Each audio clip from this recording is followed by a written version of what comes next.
Ya vimos esto, la vía extrínseca. Entonces,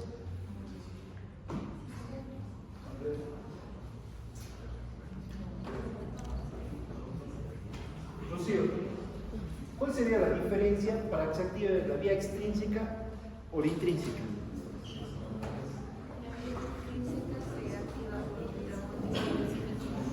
Tiene que haber un traumatismo tisular, ¿ya? La intrínseca. Por el activador de la protrombina. Traumatismo sanguíneo. Tiene que haber un traumatismo directo en la sangre, ¿ya? O contacto con el colágeno. Esta es la manera como se activa la vía intrínseca. Entonces, aquí van a participar los factores de la coagulación. Como verán, tanto en la vía intrínseca como extrínseca existe la participación del calcio. El calcio, ¿qué factores de la coagulación?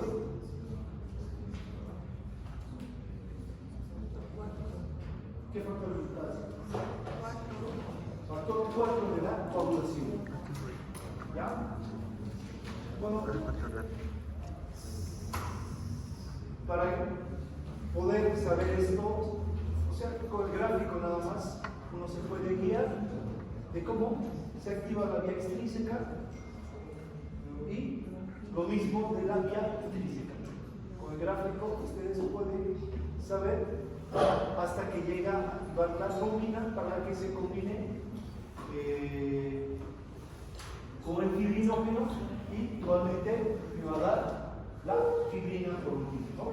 Entonces, esto más que todo es memoria.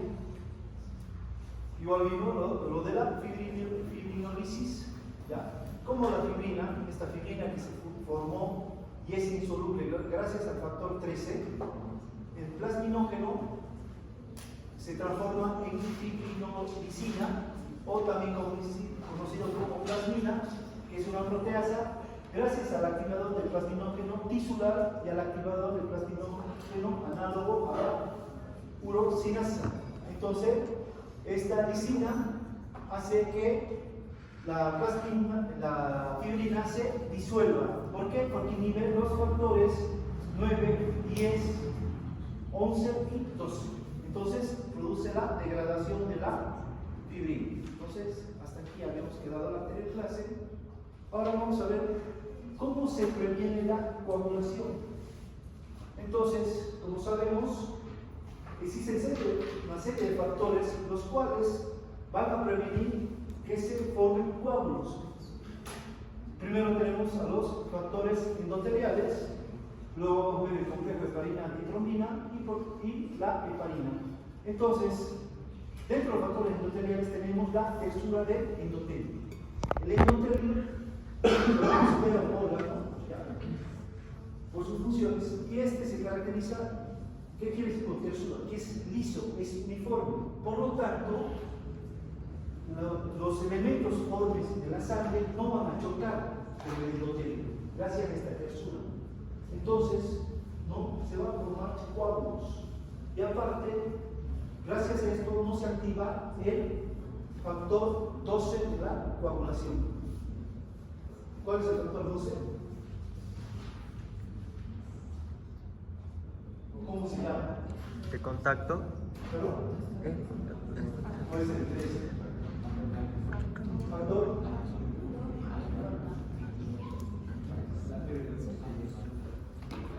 Ese es. También conocido como factor de contacto o factor de. Perdón.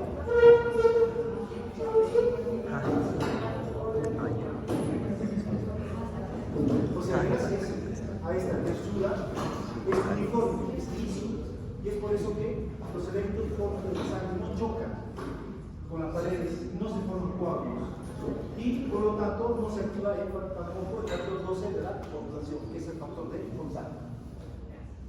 El glucocálix, o también conocido como glicocálix, es un complejo de sustancias por lo cual evita la atracción de los elementos formes hacia el endotelio, sobre todo de las plaquetas, las cuales van a formar trombo. También tenemos a la tromboglobulina. ¿Ya? Esta tromboglobulina se une a la trombina y van a activar a la proteína C. Y esta proteína C va a inhibir al factor 5 y al factor 8 de la coagulación. Por lo tanto, evita que se formen coágulos. Complejo heparina antitromina 3. ¿Ya? Entonces, cuando se une la heparina a la antitromina, hace que se amplifiquen sus efectos, ¿ya?, sobre la trombina para que ésta no actúe sobre el fibrinógeno. Y aparte inhibe los factores 9, 10, 11 y 12. Entonces, como vemos aquí en la figura, la heparina antitrombina, ¿qué hace? Hace que la trombina no actúe sobre el fibrinógeno. Entonces, igualmente vamos a evitar la formación de coágulos. Heparina. La heparina es un polisacárido, ¿ya?, de gran peso molecular, la cual se encuentra en los basófilos y mastocitos. Entonces, cuando se produce la destrucción de estos basófilos y mastocitos, estos pierden la heparina, que es un anticoagulante. ¿Y dónde se encuentran? Estratégicamente se encuentran en los órganos donde la circulación de la sangre es lenta. Por ejemplo, hígado, vaso, pulmones. Es por eso que en estos órganos nunca se van a formar coágulos. ¿Por qué? Gracias a la heparina que se encuentra en estos basófilos y estos mastocitos. La alfa-2 macroglobulina. Esta es una gran globulina, la cual igual evita que se produzca la proteólisis de los factores de la coagulación. ¿Qué quiere decir esto? Que inhibe a los factores de la coagulación, por lo tanto evita la coagulación. ¿Cuándo se va a producir sangrados excesivos? Como vemos aquí, cuando existe la reducción de la protrombina. Entonces, cuando hay un mal funcionamiento del hígado, ya sea por fibrosis, cirrosis, cáncer, hepatopatía, etc., entonces el hígado va a trabajar mal. Entonces, ¿qué va a pasar? Se reduce la formación de la protrombina, porque la protrombina se forma aquí. Y entonces, la protrombina se forma gracias a la vitamina K. Para que se absorba la vitamina K, ¿qué se necesita, Manuel? ¿De qué depende la función de la vitamina K? ¿Te acuerdas? No. Comes alimentos ricos en vitamina K. ¿Qué necesita la vitamina K para que sea absorbida a nivel del intestino?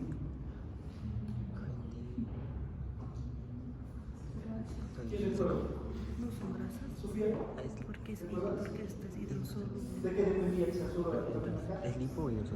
Necesita unirse porque no se podía. No decaemos. Cuando ya se ha consumido, llega hasta el duodeno y ahí se tiene que unir. El factor intrínseco. La bilis. Entonces la bilis la lleva a la vitamina K hasta el intestino, y ahí absorbida y pasa hasta el hígado. Entonces, gracias a la vitamina K se va a producir la protrombina. Y aparte, existen factores, o sea, gracias a esta vitamina K se forma el factor 2, que es la protrombina. Aparte, la vitamina K favorece la formación del factor 7, del factor 9 y del factor 10. O sea, el factor 2, 7, 9 y 10 son vitamina K dependientes. La hemofilia. Igualmente, la hemofilia es una enfermedad hereditaria que es transmitida por las mujeres. ¿Ya? Se encuentra en el lóbulos de los cromosomas de las mujeres, las cuales la más común es la hemofilia A, que se debe al déficit del factor 8 de la coagulación. Es por eso que más o menos el 85% de las hemofilias hemofilias es la hemofilia A. Entonces aquí, esta enfermedad la desarrollan los varones.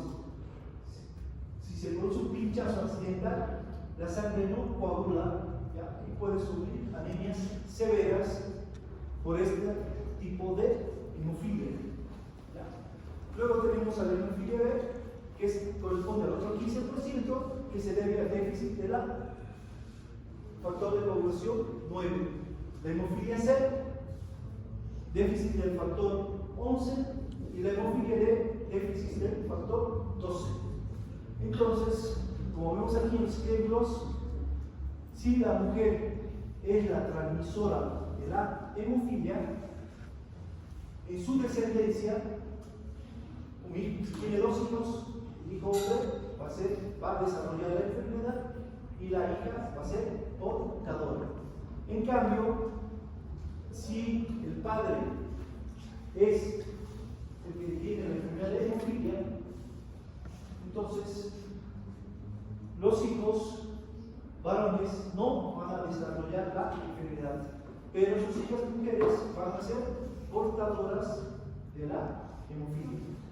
Ahora, si el hombre es enfermo de hemofilia, la mujer portadora de la hemofilia, como vemos, un hijo enfermo de hemofilia, una hija transmisora, y es muy raro ver, pero hay reportes donde dice que existen mujeres que sí han desarrollado la enfermedad de la hemofilia.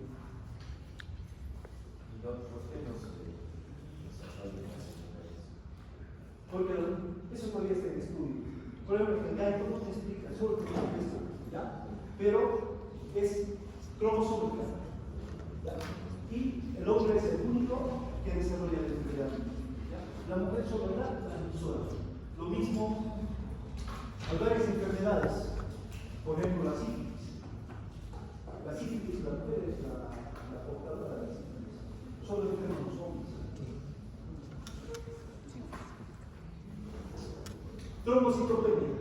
El valor normal de las plaquetas, trombocitos, es de 150.000 a 400.000. Algunos laboratorios reportan 350.000, eso no importa, por microlitro de sangre. Entonces yo voy a hablar de una trombocitopenia cuando el valor de las plaquetas está por debajo de 150.000. Esto, si llegaría a 50.000, sería una enfermedad muy grave. En el caso, si fuera un paciente quirúrgico, no podría entrar a quirófano por el riesgo de sangrado. Ahora, si el valor cae hasta 10.000, entonces el paciente está en peligro inminente de muerte. ¿Por qué? Porque se han consumido las plaquetas. Entonces, posiblemente va a necesitar transfusión de paquetes de plaquetas. Entonces, igualmente se puede transfundir sangre fresca, porque ¿cuánto es el tiempo de vida de las plaquetas? ¿Por qué tiene que ser sangre fresca? ¿Cuánto es su tiempo de vida?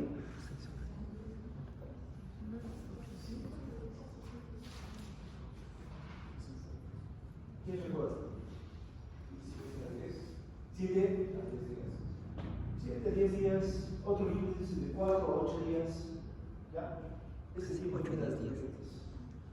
Es por eso que tiene que ser sangre fresca o pool de plaquetas. Entonces, cuando se produce esta trombocitopenia, se va a producir la trombocitopenia, que es las pequeñas hemorragias que se producen en los vasos sanguíneos que se encuentran debajo de la piel.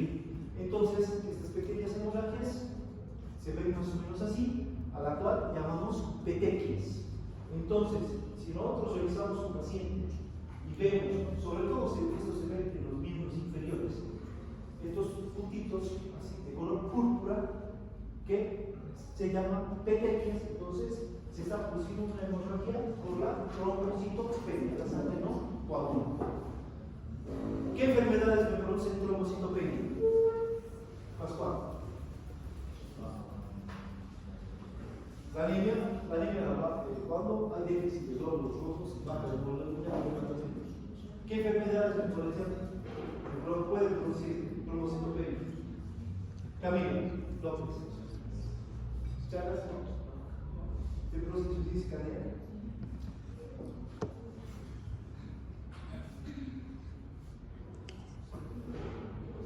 Daniela Figueroa, ¿qué enfermedad me produce trombocitopenia? ¿Cuáles son las más comunes? ¿Perdón? Diabetes. Lucía. Diabetes.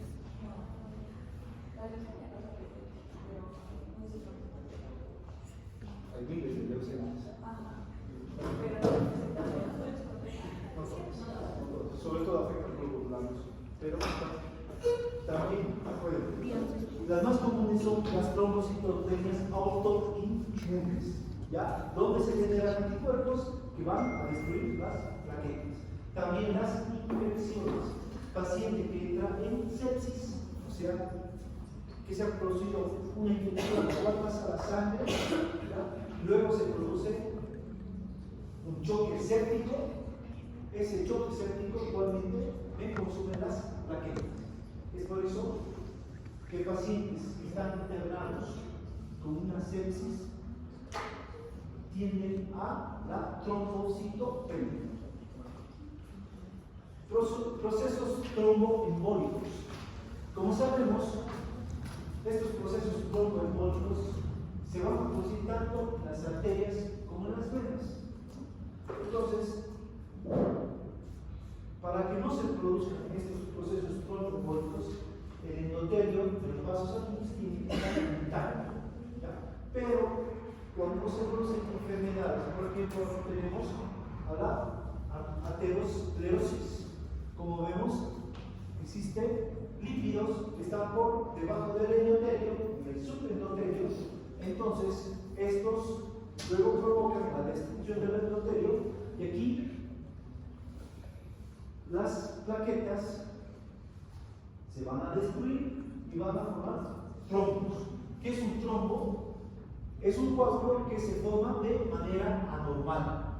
Entonces, luego este coágulo se va a fragmentar y estos fragmentos pequeños se llaman émbolos. Por eso es tromboembólico. Entonces, si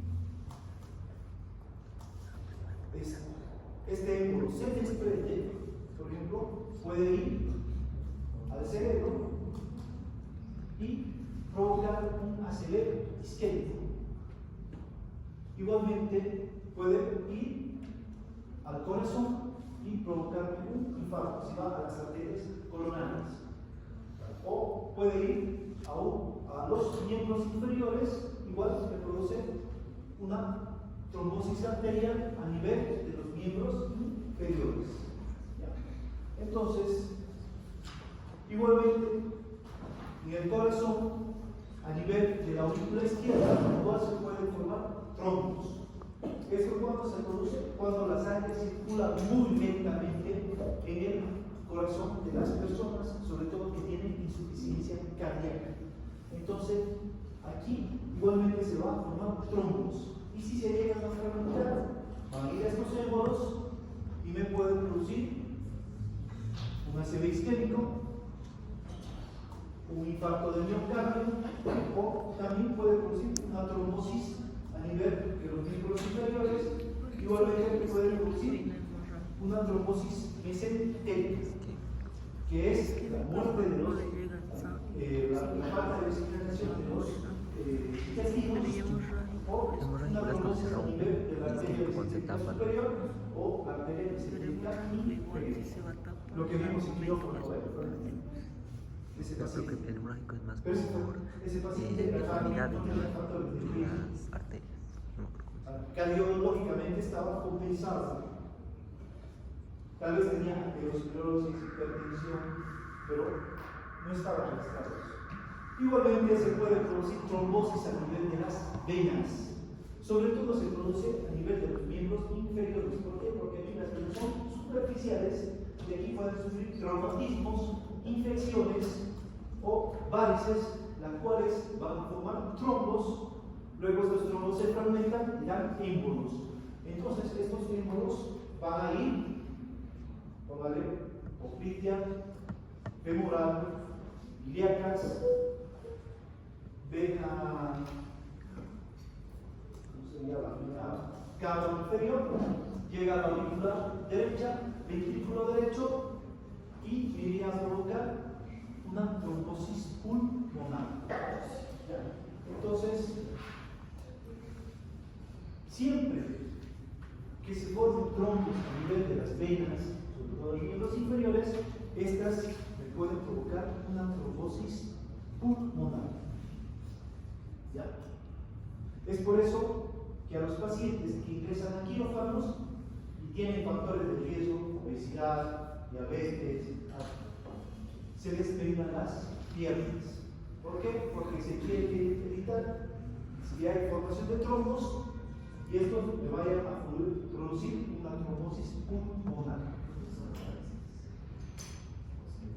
Las varices forman coágulos, son trombos y estos se pueden desprender y puede producir una trombosis pulmonar. También, pero se han hecho estudios y ahorita no se ha demostrado la utilidad, digamos. Hay pacientes que pese a que han puesto ventaja en los miembros inferiores, igual que ha hecho una trombosis arterial. Entonces, si hay riesgos así de que se produzcan esas trombosis pulmonares, entonces muchas veces el cardiólogo valora a estos pacientes los anticoagula. ¿Para qué? Para que no se produzca esa trombosis pulmonar. También tenemos a los anticoagulantes de tipo clínico. ¿Ya? Tenemos los anticoagulantes como la heparina, la warfarina. Tenemos los antiagregantes plaquetarios, como es la aspirina, y los antitrombóticos, como tenemos aquí a la estreptoquinasa y a la urocinasa o uroquinasa. Entonces, la heparina, como vemos, viene en frasco de pollas, este es de 25.000 unidades internacionales. Igual viene en frascos de 5.000 y 10.000 unidades internacionales, depende de la presentación. Entonces, esta heparina se puede utilizar tanto por la vía subcutánea o la vía endovenosa, es decir, intravenosa. Por vía subcutánea se puede colocar 5.000 unidades vía subcutánea y el tiempo de duración de la heparina es de 6 horas. O sea que a las 6 horas le tienes que volver a administrar heparina a tu paciente. Igualmente se puede colocar por vía intravenosa. Tengo una solución, esa fisiológica, lo que tengo a mano, y le coloco 20.000 unidades de heparina. Y pongo a goteo, o sea, a 14 gotas, y luego yo tengo que controlar el tiempo de coagulación. El tiempo de coagulación más o menos es lo normal, hasta 10 minutos. Cuando se aumenta este tiempo de coagulación, quiere decir que la heparina está teniendo un subefecto, más o menos se va a recordar tiempo de coagulación de 25-30 minutos. Entonces quiere decir que el paciente está anticoagulable. ¿Ya? Igualmente, ahora tenemos las bombas de infusión continua y yo puedo calcular la dosis exacta de heparina que le voy a colocar a mi paciente.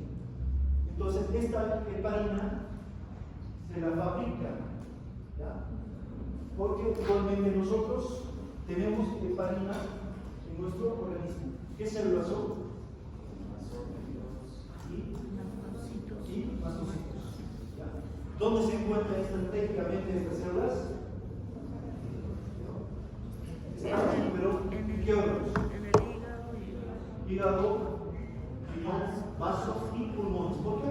Porque aquí la circulación de la sangre es lenta. Y gracias a estas células, la sangre no se llega a coagular.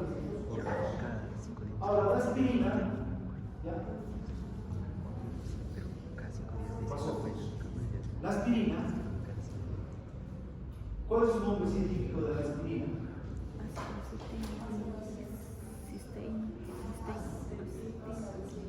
ácido acetilsalicílico. ¿Ya? Entonces la aspirina, ¿ya? Como sabemos, cuando las plaquetas están intactas, ¿ya? Dentro tienen el ADP y tienen el tromboxano A2. Pero cuando estas plaquetas se rompen, se destruyen, pierden el ADP y el tromboxano A2, las cuales hacen al unirse que las plaquetas se vuelvan pegajosas. Entonces se comienzan a unir y forman el trombo. Esta aspirina va a actuar inhibiendo al tromboxano A2. Por lo tanto, las plaquetas no se van a gozar y no se van a formar trombos. Esa es la utilidad de la aspirina. Es por eso que en los adultos mayores que tienen problemas de hipertensión, generalmente los cardiólogos los medican con aspirina por el riesgo de que se produzcan trombos. Igualmente tenemos a la warfarina, que es un anticoagulante. Viene en comprimidos, como vemos aquí. Esta warfarina actúa a nivel del hígado y inhibe a los factores vitamino K dependientes, o sea, no deja que se formen los factores vitamino K dependientes. Dice, ¿cuáles son los factores vitamino K dependientes? 10, ¿verdad? No, 2,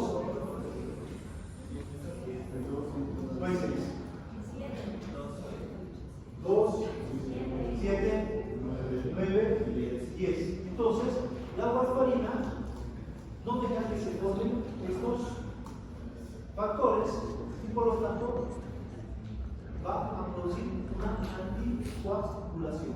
Ahora, entonces, esta warfarina, ¿cómo yo sé que el paciente está anticoagulado? Esta warfarina, como afecta al factor 2, ¿cuál es el factor 2? ¿Cómo se llama? Protrombina, exacto. Entonces, el tiempo de protrombina va a estar aumentado. ¿Ya? El tiempo normal de la protrombina es de 12 minutos. Entonces, si aumenta el tiempo mayor a 12, quiere decir que el paciente está anticoagulado por la warfarina. Pero se ha visto que de un laboratorio a otro puede variar. ¿Ya? Entonces se ha creado el INR, que es el índice normatizado. Entonces, cuando este INR es mayor a 1.5, quiere decir que el paciente está anticoagulado. Más o menos se busca un INR de 1.5, de 2.5 a 3, para tener un margen de seguridad que el paciente está anticoagulado gracias a la warfarina. El índice normatizado mayor a 1.5. Entonces, si yo pido un coagulograma y veo el índice normal y la línea mayor a 1.5, tengo posibilidad de que el paciente vaya a sangrar dentro del quirófano. ¿Por qué? Porque ahí puede ser que el paciente esté tomando warfarina y actúa sobre los factores vitamina K dependientes. Entonces, lo que yo tengo que hacer es suspender la warfarina. Ahora, si el paciente no tomaría warfarina y el tipo de protrombina está aumentado,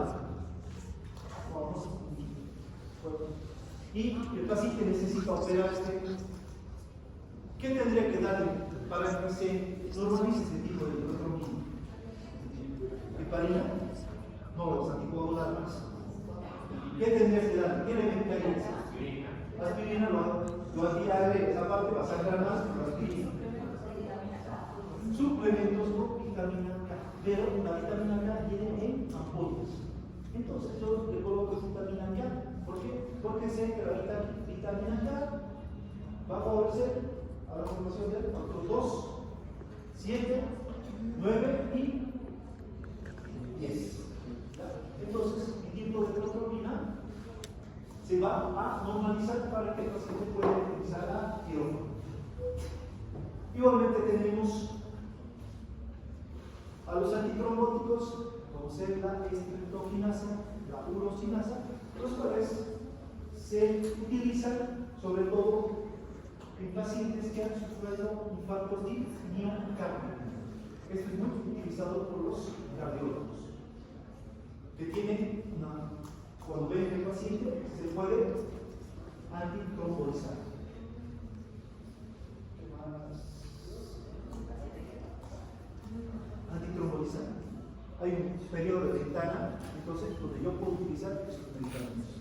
Pero esto lo vamos a ver en cardiología. Vamos.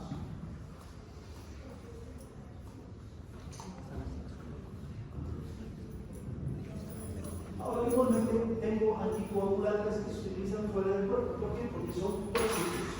Tengo al citrato de sodio, ¿ya? Oxalato de sodio. Entonces, estos yo los utilizo sobre todo para anticoagular cuando tengo que hacer transfusiones, porque estos se colocan en las bolsas para que la sangre no se coagule dentro de la bolsa. El más utilizado es el citrato de sodio. Todas las bolsas de transfusión tienen citrato de sodio. Entonces, ¿cómo actúa el citrato de sodio? Este me va a inhibir al factor 3, al factor, el calcio es el factor 4, el factor 4 de la coagulación. Entonces, este citrato me va a inhibir al factor 4 de la coagulación. Y es por eso que cuando haces una hemotransfusión masiva de un paciente que está con una hemorragia grave, yo en una hora le coloco 3 paquetes globulares, este citrato de sodio va a actuar sobre el calcio que hay en la sangre. Entonces me va a producir una hipocalcemia. Entonces, es por eso que se tiene que hacer la corrección de la hipocalcemia en pacientes que he hecho una transfusión masiva, que es por el citrato de sodio. Ahora, pruebas de coagulación en la sangre. Yo cuando hago las pruebas de coagulación en la sangre, estoy hablando de un coagulograma. Entonces, en todos mis pacientes, sobre todo quirúrgicos, yo voy a pedir un hemograma para ver si está anémico o no. Mediante la fórmula eritrocitaria, voy a ver la fórmula leucocitaria para ver si existe una inflamación o infección. Y también voy a pedir un coagulograma para ver cómo están los factores de coagulación. El primero que tengo es el tiempo de coagulación. También se llama tiempo de coagulación de Lee-White. Este autor fue el que describió este método. Entonces, se saca la sangre, se lo lleva en tubos y en una granilla se lo coloca a baño María, más o menos a una temperatura de 36 grados, y luego se lo coloca en movimiento y se espera a que se forme el coágulo. Lo normal es que el coágulo se forme en menos de 10 minutos, o sea, es un tiempo de coagulación normal. Siempre que vos pidas tiempo de coagulación, te tiene que dar menos de 10 minutos. Más de 10 minutos quiere decir que existe un problema en los factores de coagulación. Esto me describe tanto la vía intrínseca como la vía extrínseca de la coagulación. También tengo el tiempo de sangría. El tiempo de sangría existen dos métodos. Existe el tiempo de sangría de Duc y el de King. El Duc, ¿cómo se hace? ¿Alguien se operó alguna vez aquí? ¿Entró al quirófano? ¿Alguien le pidieron alguna vez su coagulograma? Nadie. Entonces, ¿qué hacen? Van al radiologista y te pinchan el hombro de una lanceta. ¿Ya?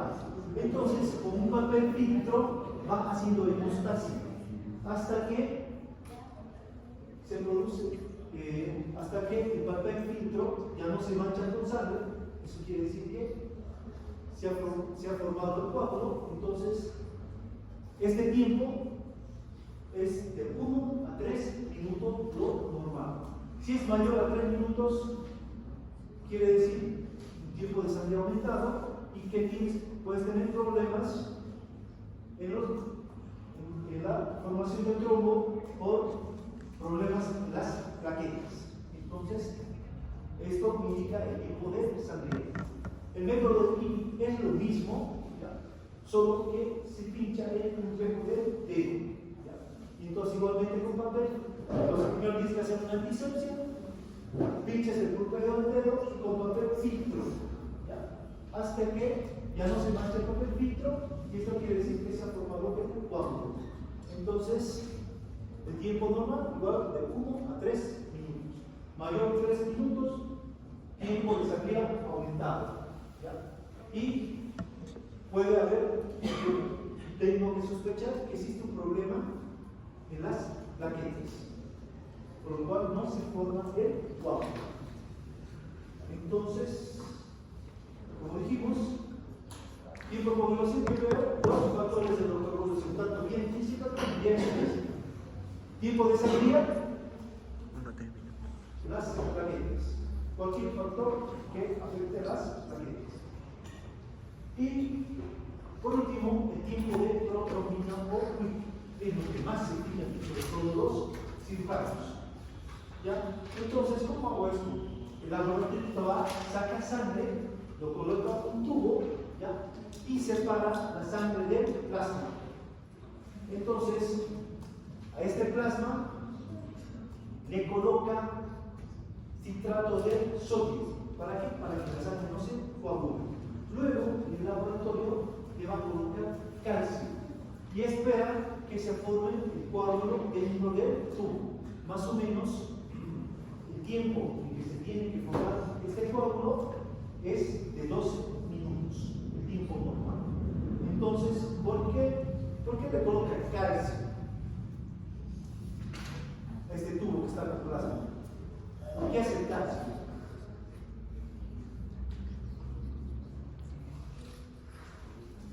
¿El calcio actúa de la vía intrínseca o extrínseca? En ambas. Entonces, el calcio me favorece a que la protrombina se transforme en trombina y este actúe sobre el fibrinógeno, y así se va a formar el monómero de fibrinógeno, luego el monómero de fibrina y finalmente la fibrina insoluble. Entonces, con esto es lo que busco yo con el tiempo de protrombina. Puede haber un normal hasta 12 minutos. ¿Ya? Entonces, ¿perdón?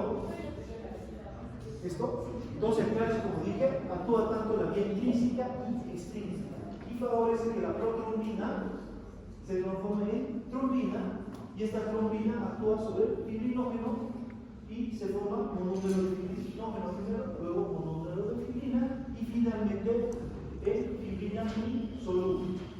Y esto ya es una fibrina, la cual es un coágulo estable.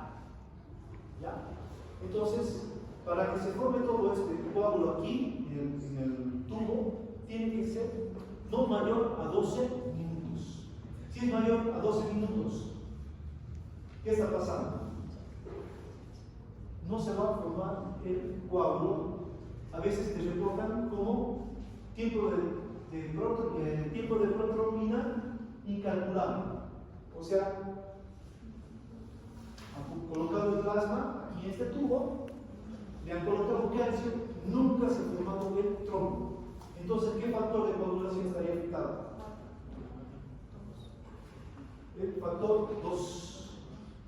¿Ya? ¿En qué personas va a pasar?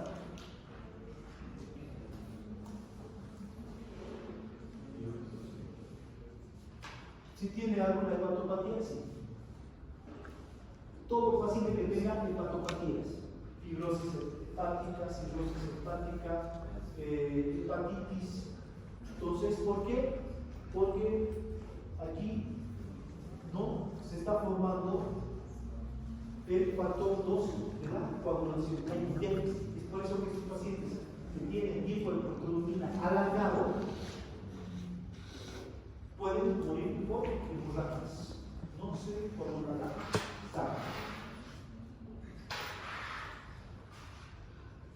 Aquí tengo este cuadro, todo lo hemos visto, lo hemos hablado. Recuento de plaquetas. Aquí me muestra 150.000 a 450.000. Depende del laboratorio. Hay laboratorios que te reportan de 150.000 a 400.000, otros de 150.000 a 350.000.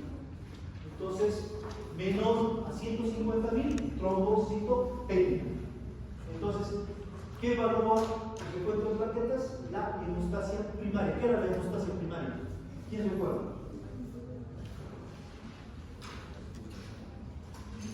¿Qué es la hemostasia primaria? ¿No?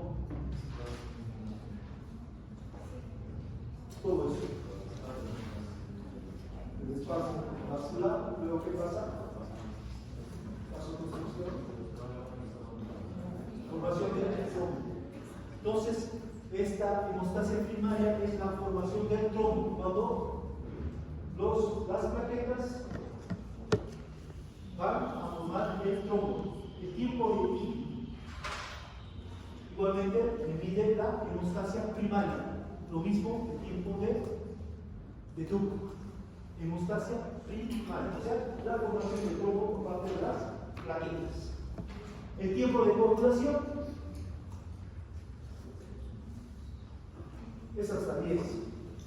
Pero es por eso que depende del laboratorio también. Entonces, me valora la vía intrínseca y la vía explícita de la coagulación. El tiempo de protrombina, la vía intrínseca. Y así. Entonces, todo esto me va a reportar el coagulograma completo. Por ejemplo, esto lo pedimos, todos los laboratorios te piden un hemograma completo que me va a dar glóbulos blancos, glóbulos rojos y aquí la fórmula leucocitaria.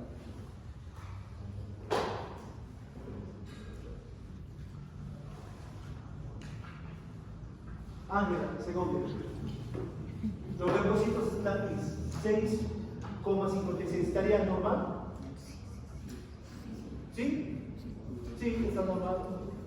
Hematíes, 4.17 millones. ¿No? Hemoglobina, 9.7. Estará disminuida. ¿Ya? Igual el hematocrito está de 28.8.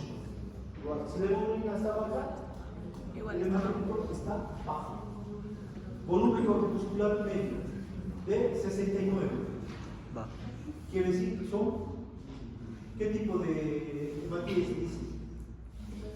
Microcíticos. La hemoglobina corpuscular media está de 23. Entonces, igual sería una anemia microcítica tipo crónica. Las plaquetas, 329.000. ¿Sería normal? ¿Qué dices? 329.000. ¿Cuándo estamos en esto? ¿Cuánto sería?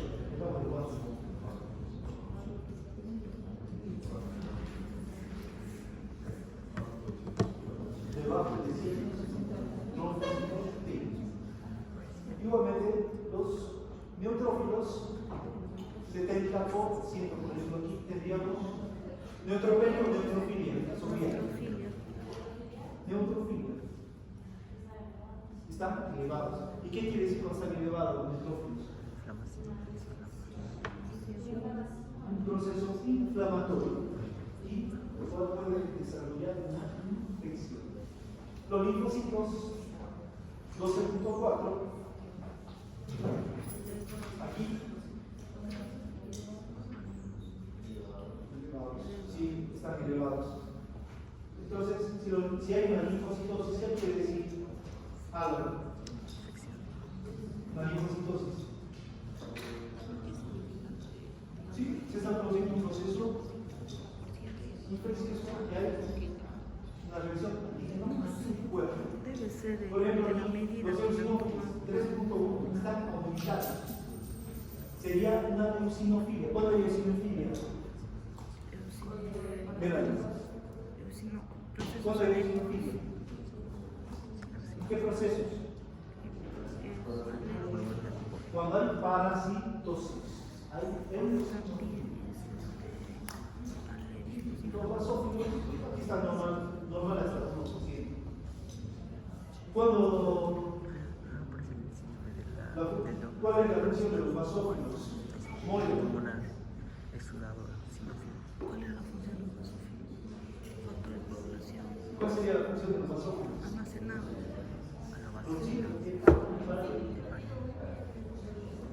La sangre de los pómulos, sobre todo, en lugares donde la sangre se aumenta. ¿Qué? Entonces, esto sería todo lo que corresponde a sangre. Hasta aquí sería el examen del pecho. ¿Pero?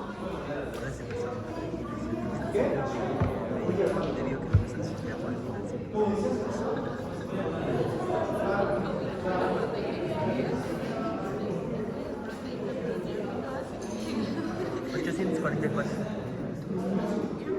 Mentira, no, no, no. Ni cuenta porque él tocaba y no.